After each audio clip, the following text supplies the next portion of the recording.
The wait is over, and today hundreds of Tyrians will set sail for Castora, the mysterious and enigmatic tropical region long thought to be uninhabited or even non-existent.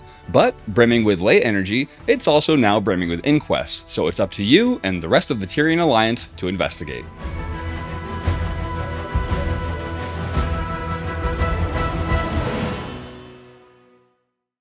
Now, I'll do my best to give my thoughts on the story without giving away any meaningful details, but if you don't even want to see anything from the story, skip ahead to the timestamp on screen. To the press, ArenaNet has described Visions of Eternity as an action movie expansion, and that might be a bit of embellishment, but after playing it, I can at least see what they mean. Understandably, we have a pretty normal pace at the start with mostly familiar characters giving some exposition to get us off the ground and into the water. This is, after all, the tropical Jurassic Park Island Adventure pirate expansion, so, we knew we were getting on a boat, right? And this is where Visions gives us its first indication about what ArenaNet is trying to do differently. We had a very similar setup in the opening of End of Dragons, but there it felt rushed, throwing us into the action as if to say, look, isn't this exciting? Before basically jump cutting to waking up on dry land. Gorik was pretty great though. Scrap metal. If we find some, we can hone it into a shiv. We have to establish dominance. Find the biggest, most intimidating inmate and stab him. In Visions of Eternity, your voyage feels like a voyage. Instead of telling us Castora is remote and treacherous to reach, Visions shows us. You spend in-universe weeks at sea, there's storms to weather, you get attacked and boarded, you get lost and you have to help navigate, you have literal fires to put out. In fact, after helping correct the ship's course, and yes, the ship actually does move, you can zoom all the way out in your world map and see that they even did correctly orient the ship to point towards Castora. It might not seem like much, but reaching Castora feels like a payoff rather than just what happens after you finish watching a cutscene. Anyway, after that whole sequence, you'll arrive in the new region and you'll start familiarizing yourself.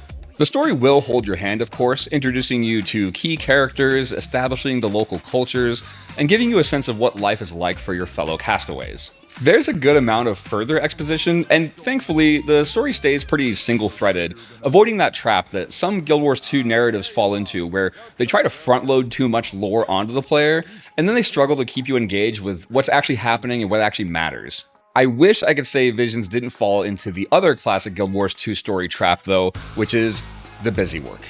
The middle chapters of the story hit the pause button and they ask you to fill a renown heart or complete achievements in order to progress. They actually did add this new story achievement icon for relevant NPCs and items, and it utilizes the achievement system, but it's linked to the story step now. It's a pretty clever way of connecting the two systems and to connect achievements to the game world more directly. But once you finish doing someone else's research for them or finding the trinkets they clumsily described off camera, you're asked to do another one, and then another, and then another. And at least they're fairly quick to complete compared to past examples, but at one point the characters even comment on the repetition, and mercifully, one story beat even offers to literally let you pay 10 gold to skip the chore of finding some other MacGuffin needed to move the story forward. And those handy new story achievements? Well, they do give clues, and if you spin your wheels long enough, the given NPC will actually email you and tell you to just come talk to them, where they'll open up your world map and just show you the locations you need to go to. But even those are inconsistent. The first time, it circled the locations of the items on the map, but the second time, it circled the nearest POIs, which results in this weird thing where it circles this one 3 times in a row. I almost reported it as a bug before I realized what it was trying to convey. Thankfully, after you get through the slog of the middle chapters, the story's pacing does pick back up. And once you meet the story's main antagonist, the tone completely changes. I don't really know how to describe why without spoiling anything, but I'll just say that it only took a few interactions with that character to get me hooked, and I can't wait to see where they go with them. In my notes, once I got to this section, I actually just wrote, "Alright, I'm in." There's another character you meet around the same time, and I really want to tell you about them, but I'll just say their initials are PTM, and I'm obsessed with them already, and I obviously don't know what's going to happen later on in the story, but I could easily see them becoming one of the most interesting Guild Wars 2 characters for me. Sadly, my time in Visions of Eternity was limited, and I eventually reached a point where I was too blonde to figure out the clues for the next step, and I felt satisfied with what I had seen, so I decided to save the remaining story chapters for after release, and spend my remaining time in the game exploring these incredible maps. In fact, why don't we talk about those next? At launch, we'll have access to 2 maps, and I'll get this out of the way now. These maps are breathtaking. When you first reach Shipwreck Strand, you get the initial impression that what you see is what you get. But the more you explore, the more you discover just how much they packed into it. You can't go in any direction without almost immediately running into something to do or complete or help or investigate. And while you're running around doing things, I'd say they did a pretty good job of making most of the events in Renown Hearts feel fresh, even when they recycle core mechanics that you'll probably recognize.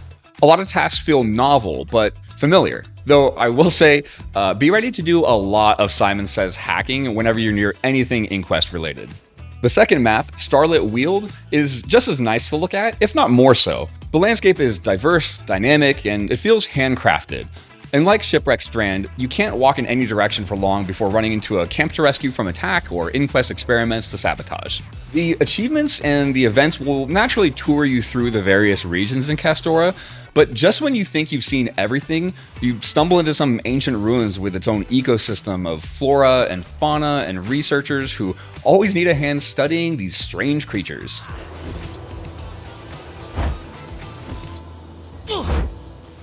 Both maps in the initial release just beg to be explored. There's no shortage of updrafts, ley lines, jumping mushrooms, and waterways, always ready to help send you somewhere new. If you're just following the story achievements, at a certain point you'll find yourself back in the first map, but it's then that you realize that there's this massive labyrinthian network of underwater tunnels and caves which, as far as I can tell, span across the entire map. It can be confusing and maze-like, but it sure is satisfying when you come up for air and you stumble into one of the many grottos. Vision's map design encourages you to slow down, engage with the environment, get on your skimmer, and just get lost. Pick any trail and follow it, and you're rewarded with, well, just look.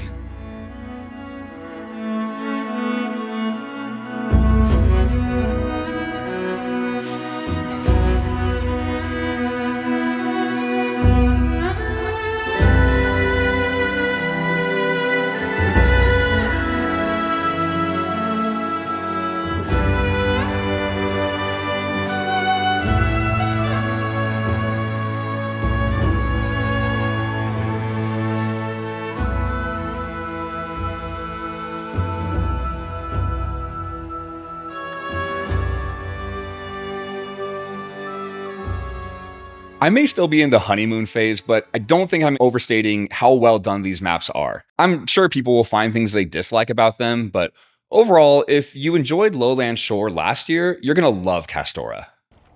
The past few expansions have not only expanded the abilities of a specific mount each time, but they've also been a lot more generous about giving new players those mounts. And Visions of Eternity is no exception to this trend.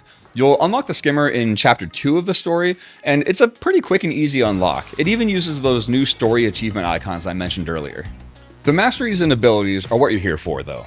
The Skimmer, known as the Wave Hawk to the locals, gains a movement speed and hovering height boost skill, the ability to dash attack without dismounting, a little pew-pew you can use to piss off trash mobs, and leyline gliding, of course. And you get a sonar skill for locating objects, enemies, and secrets. At first, I was a little put off by how they chose to lay out the skill bar, but after using it, I completely see why they set it up the way they did. For example, instead of the number 2 skill being sonar, like the Warclaw Sniff, it's on F2, and it's also now a toggle you just hit once to turn it on and again to turn it off, similar to the F1 skill for leyline gliding. So instead of having to hit it off a cooldown while you're trying to navigate and run around looking for something, you just hit it once and keep moving. And there's a little bit of learning curve to the movement boost from your new 2 skill, but it only takes a few tries before you have a pretty good feel for it. I'd say it's a little easier to handle than a roller beetle at speed for comparison. I did find the leyline gliding a little awkward on the Skimmer though, so I mostly just used my sky scale when I needed that. All of these changes are consistent with the improvements we saw with the sky scale in Soto and the Warclaw in Janther Wilds. Overall, the upgrades to the Skimmer are welcome, and while I suspect I'll still likely only use the Skimmer while traversing on or through the water, it is really nice having a much larger utility belt with some combat abilities for when I need them. Like any Guild Wars 2 expansion, Visions of Eternity also brings with it a new set of Masteries, many of which are related to the Skimmer as you saw, but outside of that, there are a handful that are only going to be useful in Visions maps, like every expansion, but there are a few nice to haves that I think work anywhere, like one that reduces the cooldown on your heal skill, and it gives you kind of a last chance heal for emergencies. Homesteads also get some upgrades in Visions. For starters, there's a new map called Camosa's Isle. It's very pretty, but of note is that almost all of the structures and even some of the landscape is entirely constructed with homestead decorations, and that means it can be broken down and reconfigured however you want. Adding to that, you can also now save homestead templates, which are simply saved as XML files on your computer, which is nerd speak for a plain text file. And I want to take a moment here to point out how cool this is. It might not sound like much, but in an industry where everything is monetized, ArenaNet could have easily decided to sell us template slots and charge us to manage those templates. Not only would that cost more dev time to implement, just by doing the plain text files instead, it also opens up the ability to modify the layout files in ways not possible in-game, and you can share them with other people. They even showed how to do this on stream. That is so cool. So instead of making a cash grab, ArenaNet chose the route that was much easier to implement, leaving more dev time to be spent elsewhere, and is more player friendly and power user friendly. 10 out of 10, no notes. That said, I didn't spend a lot of time here just because I'm not big on homesteads personally. They're cool, and I absolutely love seeing the wild designs the rest of y'all come up with, but just not enough bonking for me personally. And on the topic of bonks, I'll just quickly touch on the elite specs. To be honest, even during the beta event, I barely touched the new specs. I'm practically hard main warrior, and I find it a little difficult to really engage with a new profession and its mechanics and how it feels when it's not my actual character to build and learn and progress. So I will say, I'm really excited to try a few of these when I have some time to actually sit down and explore and understand them. It might even get me to play Thief. And while I don't think there's a lot of design space left in Guild Wars 2 for new elite specs every expansion, I do understand the need to fill remaining gaps in various professions. And I really appreciate the creativity shown in some of the new specs. So whether you already deleted your Guardian or you're ready for Hot Rat Summer, give some of the new specs a try because there is something for everyone here. Visions of Eternity also brings with it a handful of legendary items both at launch and in future releases. The Aqua Breather gives you fins all over, so I'm sure that'll be a smash hit with the merfolk. And the Aetheric Anchor, which can be a spear or a staff, is fascinating. And I'm looking forward to the ring, so my Coalescence will finally have a buddy, but that's not until a later release. Speaking of gear, there's a bunch of new armor skins in today's release. Frankly, there's probably too much to cover in an initial impressions video, but I'll show you a few here. Also, it's nice to see some more spear skins easily available now that they're mainstream. Visions of Eternity is, overall, a breath of fresh air. I'm hesitant to immediately declare it a triumph over the pacing and narrative issues compared to Xanthir Wilds, but it's a very promising start with a lot to offer, and I'd even say I'm optimistic about the future because of it. In retrospect, Soto and J-Dub did both give us fairly strong beginnings with fairly lackluster endings, but the optimist in me can't help but feel that maybe the third time's a charm for this release model. The story pacing is far from perfect, almost to the point of it being distracting from the actual content. But the meat and potatoes of the story are strong. The dialogue is well written and it's well voiced, we have a good spread of new and old faces, and they have believable and relatable motives.